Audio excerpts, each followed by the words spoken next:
श्री गुरुवे नमः। अष्टावक्र गीता 14वां प्रकरण, तीसरा सूत्र, अनुवाद।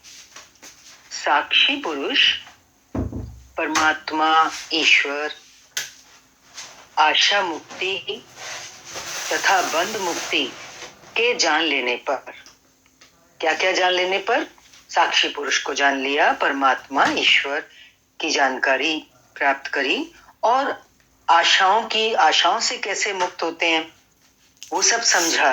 बंध मुक्ति, बंधन क्या है उसकी जानकारी, ये सब जान ले इंसान। तो वो कह रहे हैं, राजा जनक अपना अनुभव बता रहे हैं, ये सब चीजें जान लेने से मुझे अब मुक्ति के लिए चिंता नहीं है। एक बड़ा अलग सा भाव है। ये मुक्ति के लिए चिंता कब नहीं होगी इंसान को? जो स्थिति राजा जनक की है कि साक्षी पुरुष को जाना, परमात्मा ईश्वर, और जीते जी आशाओं से मुक्ति और जीते जी किसी भी प्रकार के बंधन से मुक्ति, ये सब जान लेने पर राजा जनक कह रहे हैं कि अब मुझे मुक्ति के लिए चिंता नहीं है। व्याख्या। समस्त सृष्टि का कारण और आधार एक ही चेतन सत्ता है, जिसे भारतीय अध्यात्म ने ब्रह्म कहा है। इस ब्रह्म का स्वरूप है सत्यम ज्ञान, ज्ञानम अनंतम ब्रह्म। वो जो सत्य परमात्मा है वो ज्ञान स्वरूप है, वो अनंत है, सत्य स्वरूप है। इसलिए क्या बोला? सत्यम ज्ञानम अनंतम ब्रह्मा। ये ब्रह्म सत्य है, शाश्वत है, सदा रहने वाला है और ज्ञान स्वरूप है और अनंत स्वरूप है। सृष्टि के समस्त स्वरूप, दुनिया में हम इस सृष्टि में जो कुछ भी देख रहे हैं वो इसी ज्ञान स्वरूप परमात्मा के ही रूप है। ब्रह्म से भिन्न कुछ भी नहीं है।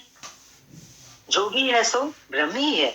साकार रूप में हम जो देख रहे हैं, निराकार से तो वो है ही है। समस्त प्राणी जगत के भीतर वही चेतन तत्व ब्रह्म विद्यमान है।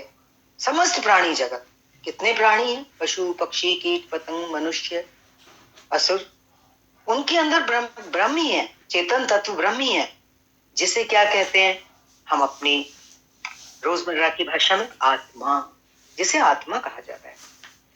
देह इंद्रियों आदि के संयोग वाला ये आत्मा ही जीव है। आत्मा ऐसे तो परमात्मा है, देखो, क्योंकि उस चेतन तत्व ब्रह्म को आत्मा कह रहे हैं हर प्राणी के अंदर जो मौजूद है। लेकिन जब इस आत्म तत्व का, जो ब्रह्म ही है स्वयं, इसका संयोग शरीर इंद्रियों आदि से हो जाता है, तो फिर इसी आत्मा को क्या कहने लगते हैं? ये जीव है। देख रहे हो जीव का डिफरेंस? है परमात्मा, पर देह इंद्रियों आदि से संयोग होने के कारण, संयुक्त होने के कारण वो जीव कहलाने लगता है। इस जीव और ब्रह्म का अभेद संबंध है। देखो एक ही है जीव और ब्रह्म, जिससे गुरु आत्मज्ञानी शिष्य को उपदेशित करता है। आत्मज्ञानी शिष्य, शिष्य भी कैसा हो? जो आत्मज्ञान के लायक हो, जिसकी पात्रता तैयार हो, तो गुरु उसको इस अभेदता का, जो जीव और ब्रह्म की अभेदता है, माना एक ही है ये दोनों, इसका उपदेश करता है। कैसे कहता है? वेदों के महावाक्य हैं ये। अयम आत्मा ब्रह्मा। क्या मतलब है इसका? ये आत्मा ब्रह्म है। माना हमारी आत्मा, तुम्हारी आत्मा, सभी के अंदर आत्मा ना, हर प्राणी के अंदर आत्मा, ऊपर बोल दिया। ये आत्मा ही ब्रह्म है। फिर वेद का एक और महावाक्य है, तत्त्वमसि, तत्त्वम असि। हिंदी में कैसे समझेंगे इसको? वह मीन्स वह परमात्मा तू ही है। अब जब वेद कहता है तत्त्वमसि, वह तू ही है, तो ये ना समझ लेना कि मैं ये शरीर से मैं वही हूं परमात्मा। इशारा उस चेतन तत्व की तरफ हो रहा है, आत्मा की तरफ। जब कहते तू ही है, तू ही मीन्स तू आत्मा ही ब्रह्म है। वह मीन्स वह, अर्थात वह तू ही है, मतलब वह का मतलब ईश्वर या ब्रह्म, और तू का अर्थात जीव या आत्मा।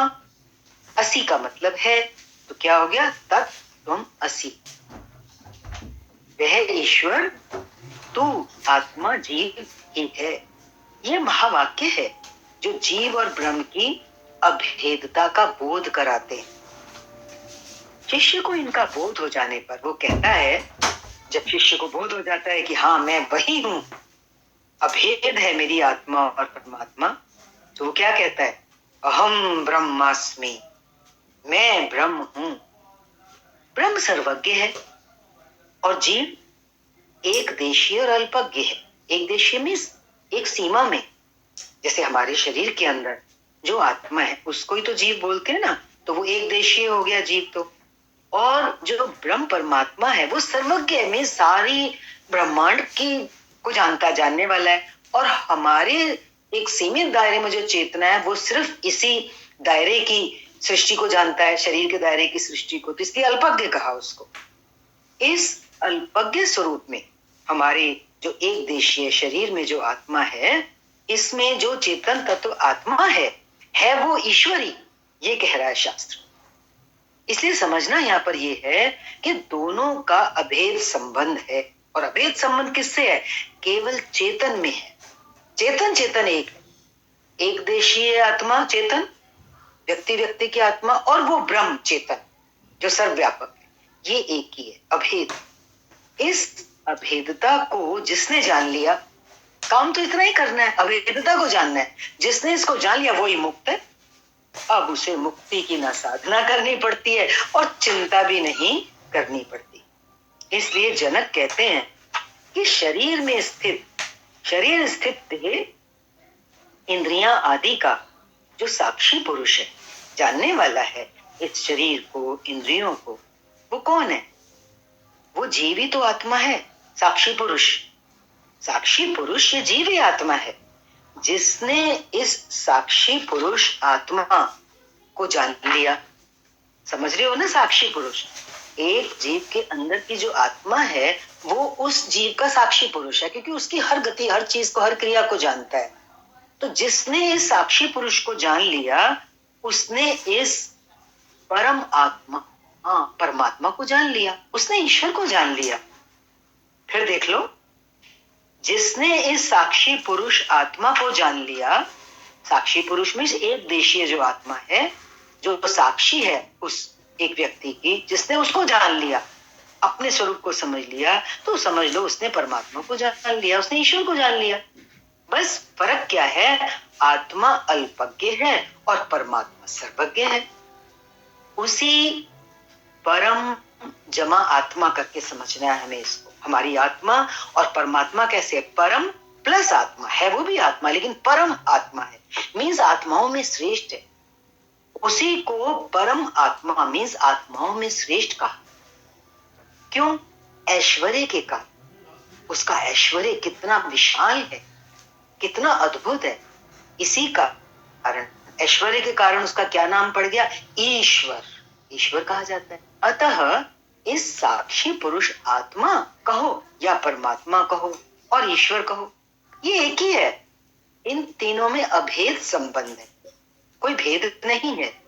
जिसने इस अभेद संबंध को जान लिया तो उसे आशाओं से मुक्ति और बंधनों से मुक्ति की भी चिंता नहीं करती, क्योंकि तत्व जान लिया ना। फिर अब उसको कौन सी मुक्ति की आशा करनी है, कौन से बंधनों से छूटने की चिंता करनी है, सब समाप्त। असली चीज पकड़ में आ। जनक को ऐसा अभेद संबंध ज्ञात हो जाने से ही वो कहते हैं कि इस साक्षी पुरुष परमात्मा ईश्वर के अभेद संबंध को जान लेने से अब मैं कैसा हो गया हूं, आशा रहे, मुझे अब कोई आशा मेरे जीवन में शेष नहीं है, मेरी कोई इच्छा नहीं है, और बंध मुक्त हो गया हूं। मुझे कोई बंधन भी महसूस नहीं हो रहा कि मुझे किसी बंधन से अपने आप को मुक्त करना है। अब मैं बंध मुक्त भी हो गया, इसलिए अब मुझे मुक्ति की भी चिंता नहीं है। आशा रहित हो जाए इंसान और किसी बंधन का एहसास ना हो कि मेरा कोई बंधन है, तो फिर मुक्ति किस लिए की चिंता क्यों करेगा। इसलिए राजा जनक भी कह रहे हैं अब मुझे मुक्ति की भी चिंता नहीं है। तभी तो सत्संग में सुना होगा, यहाँ तो मुक्ति भी भरे पानी। मुक्ति से भी ऊपर हो गया साधक जब उसने आत्मा, परमात्मा, ईश्वर के अभेद संबंध को समझ लिया, उसका एहसास कर लिया। मुक्त तो मैं था ही, पहले से ही मुक्त था, बस बंधन का जो भ्रम था मेरे अंदर, आज वो मिट गया। इस प्रकार मैं शांत हो गया हूं और शांत होकर अब मैं स्थित हूं अपनी स्थिति में। बस ये जो सूत्र चला, इस सूत्र का ये सार है। क्या सार है? कि आत्मा और परमात्मा के अभेद का ज्ञान, यही ज्ञान की पराकाष्ठा यही है। आत्मा और परमात्मा के अभेद का ज्ञान, कि ये दोनों अलग नहीं है, ये एक ही है, और यही ज्ञान की परम स्थिति है। जो कोई व्यक्ति दोनों में भेद देखते हैं, आत्मा में परमात्मा में, परमात्मा को आत्मा से भिन्न समझते हैं, वे कैसे हैं? वे द्वैतवादी धर्म। और यहां बात कौन से धर्म की चल रही? अद्वैत की। जो आत्मा में भी भिन्नता देखते हैं, वो जो द्वैतवादी धर्म वाले हैं ना, जो आत्मा को परमात्मा से भिन्न समझते हैं, वो आत्मा को भी आत्मा से भिन्न करके देखते हैं। वे आत्मा के नाम से जीव की ही व्याख्या कर रहे हैं। आत्मा जब बात आती है तो क्या कहते हैं? जीव जीव। और वेदांत में क्या कहा जाता है? जीव ही ब्रह्म है, जीवो ब्रह्मैव न परा, जीव ही ब्रह्म।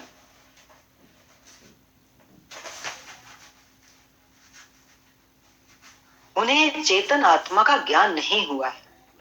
जो आत्मा को आत्मा से भिन्न करके देखते हैं, इसका मतलब अभी उन्हें सत स्वरूप उस चेतन आत्मा का वास्तव में ज्ञान नहीं हुआ है।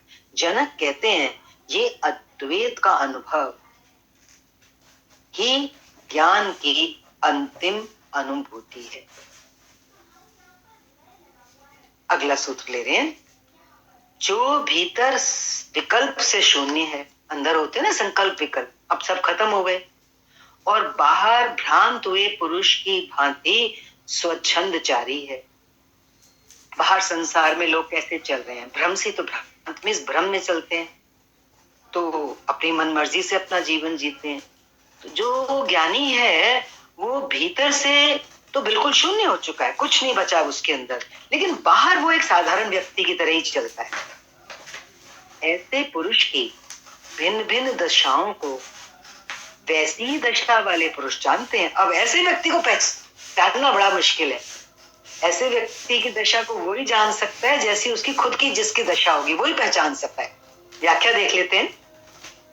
आत्मज्ञानी पुरुष कैसे हो जाते हैं?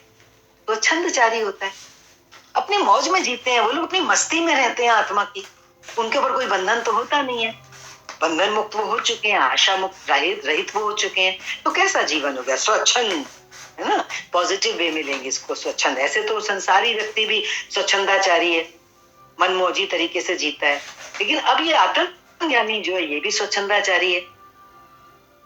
इस आत्मज्ञानी को सद असत, मिथ्या भ्रांति, नित्य अनित्य, क्षणिक और शाश्वत आदि का ज्ञान हो जाता है। इसलिए ये सब ज्ञान उसको हो गए, इसलिए वो सारे ही बंधनों से मुक्त क्योंकि हो चुका है।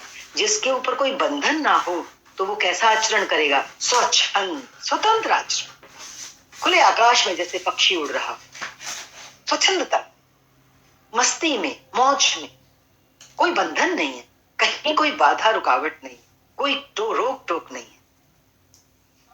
ऐसा आत्मज्ञानी किसी के प्रतिबंध को नहीं मानता है। वो ऊपर से लादे गए प्रतिबंधों को, नियमों को नहीं मानता है, बल्कि वो कैसे चलता है फिर जीवन में? स्वविवेक से जीता है।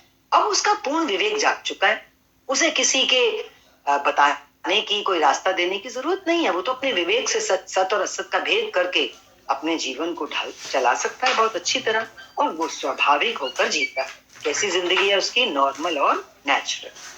उसका आचरण सदा निर्दोष होता है, वह बालवत हो जाता है। आत्मज्ञानी की स्थिति कैसी बता रहे हैं? बालवत, जैसे बच्चा निर्दोष है, जो मन में आए वैसे करता है, इनोसेंस। तो आत्मज्ञानी भी ऐसा ही है, जैसे करने व ना करने का आग्रह ही छूट जाता है। जब तक साधना चलती है तब तक तो होता है क्या करें और क्या नहीं करें, सही करें गलत नहीं करें, लेकिन आत्मज्ञानी क्योंकि उस पराकाष्ठा को पहुंच चुका है, अब उसके लिए कोई आग्रह नहीं है कि मेरे लिए ये करना जरूरी है या ये मुझे नहीं करना चाहिए। ऐसा कुछ नहीं बचता उसके जीवन। क्यों? कि उसकी समस्त ग्रंथियां खुल चुकी हैं। अब कोई कॉम्प्लिकेशन, कोई प्रॉब्लम, कोई उलझन उसके माइंड में है ही नहीं। उसकी स्थिति कैसी है? निर्ग्रंथ। वो निर्ग्रंथ हो जाता है, खुले आकाश में पंछी की तरह उसकी स्थिति है। वो समस्त कामनाओं, वासनाओं, इच्छाओं के पार हो जाता है। ये मेन बात है। निर्ग्रंथ कब होता है इंसान? सारी ग्रंथियां इंसान की कब खुल जाती हैं? देखो, मनुष्य के अंदर जो गांठें पड़ी होती हैं वो किसकी है? माया की है ना। कितनी कितनी चीजें इंसान अंदर भर लेता है, फिर उनको गुनता रहता है तो वो ग्रंथियों का रूप धारण कर लेती हैं। लेकिन सभी आशाओं से, कामनाओं से और वासनाओं से मुक्त होने के बाद कहाँ बचेंगी ये ग्रंथियां? तो यही कह रहे हैं कि आत्मज्ञानी सब प्रकार की कामनाओं और वासनाओं, इच्छाओं की क्योंकि पार हो जाता है, इसलिए वो निर्ग्रंथी है, वो निर्ग्रंथ हो जाता है। उसका अंतःकरण संकल्प विकल्प से शून्य हो जाता है। जब अंदर कुछ है ही नहीं तो कौन सा संकल्प उठेगा, कौन सा विकल्प उठेगा? परिणाम स्वरूप ऐसा योगी विचार शून्य हो जाता है। अब उसके अंदर कोई विचार, देखो कितनी परम शांति की स्थिति होती हो। वो विचार शून्य हो जाता है, निर्णय और चुनाव रहित हो जाता है। वो किसी प्रकार का निर्णय भी नहीं लेता और कोई चुनाव, अब उसकी कोई चॉइस नहीं है। केवल मात्र उसके सामने जैसी प्रकृति बन के आती है वो साक्षी रह जाता है, मात्र दृष्टा। अब फर्क क्या है ये तो उसकी स्थिति बता देती। अब जो उसका बाहर से देखने में जीवन होता है ना उस व्यक्ति का, बाहर से वो अन्य व्यक्ति की भी भांति दिखाई देता है, सरल, बिल्कुल साधारण, और वैसा ही आचरण भी करता है सामान्य व्यक्तियों के जैसा, अन्य व्यक्तियों की तरह। उसका खाना पीना, कपड़े पहनना, उठना बैठना, बात करना आदि सारी क्रियाएं कैसी हैं? सामान्य व्यक्ति की तरह चलती हैं। वो सामाजिक और शासन के नियमों का भी पालन करता है। सड़क पर चलते हुए सड़क के नियमों का भी पालन करता है, व्यवहारिकता, शिष्टाचार भी निभाता है। वो समाज में नग्न होकर नहीं घूमता, अभद्र व्यवहार नहीं करता। हाँ, हंसी मजाक भी कर लेता है। माना उसका बाहरी व्यवहार, कहना क्या चाह रहे हैं यहाँ पर, उसका बाहरी व्यवहार सामान्य व्यक्ति की ही भांति चलता रहता है। उसे क्योंकि अपने ज्ञान का अहंकार नहीं, अपने ज्ञान का अहंकार भी उसको नहीं होता। वो बाहरी अनुशासन की बजाय स्व अनुशासन, अपने भीतर के अनुशासन से जीता है। किंतु बाहर से एक सामान्य व्यक्ति की तरह जीवन जीते हुए भी उसके भीतर बहुत बड़ा अंतर हो जाता है। इस उसके भीतर को जानने का कोई उपाय नहीं। भीतर से वो क्या है इसको कोई नहीं समझ सकता। बाहर से वो एकदम सामान्य सरल अन्य व्यक्तियों की तरह। अब वो भीतर से क्या है इसे तो वही जान सकता है जो इस स्थिति तक पहुंचा हुआ हो। अज्ञानी उसे नहीं जानता। तभी तो देखो जब अवतार आते हैं तो आम जनता उनको नहीं पहचान पाती। अज्ञानी उसे नहीं जान पाते, वे उसे सामान्य जन ही समझते हैं कि हमारे जैसा ही तो है, 2 हाथ 2 पैर वाला, खाता पीता, कपड़े पहनता, घूमता फिरता। सामान्य जन मनुष्य की परीक्षा उसके शरीर की बनावट, उसके कपड़े पहनने के ढंग और उसके आचरण से ही करते हैं। ये तीनों मनुष्य को जानने की कसौटी नहीं हो सकती। ये तीनों कौन? शरीर की बनावट, कपड़े पहनने का ढंग और उसका आचरण। ये किसी मनुष्य को जानने की कसौटी नहीं हो सकते, क्योंकि इन तीनों की सहायता से तो जो बहुरूपीय हैं, पखंडी हैं, वो अनेकों मुखौटे लगाकर भिन्न भिन्न आचरण कर सकते हैं। ऐसा आचरण उनका वास्तव में तो है नहीं, पर वो दिखावे के लिए कर सकते हैं। तो आचरण से कैसे पता चलेगा कि ये व्यक्ति क्या है? वास्तव में है कुछ और किंतु कुछ और ही दिखाई देने के लिए भीतर में वो कुछ और है, बाहर से वो आचरण अलग कर रहे हैं तो दिखाई कुछ और दे रहे हैं। तो वो भिन्न भिन्न प्रकार के नाटक करते हैं दिखाई देने के लिए। भीतर जहर भरा है, बाहर अमृत में वाणी बोलते हैं। भीतर कुटिलता है, बाहर सहिष्णुता का उपदेश देते हैं। भीतर हिंसा भरी है, बाहर अहिंसा की तख्ती लगाए घूमते हैं। माना बातें अहिंसा की करते हैं, भीतर में अहिंसा है नहीं। भीतर से पूरे चारवाकी हैं, खाओ पियो मौज करो, चारवाकी उन्हीं को बोलते हैं। कर्ज लेके भी देसी घी खा लो, ये चारवाक बोलते हैं। और बाहर बातें कौन सी करते हैं? अद्वैत की बातें करते हैं। इसलिए जो बाहर का आचरण है ना, वो मनुष्य की कसौटी नहीं हो सकता। अज्ञानी ही बाहर के आचरण के अनुसार मनुष्य की परख करता है, ज्ञानी नहीं करता। अष्टावक्र ने इसीलिए बाह्य आचरण से मनुष्य की परीक्षा करने वालों को, याद है आपको जब वो जनक के दरबार में पहुंचे थे तो उन्होंने वहां के विद्वानों को क्या कहा था?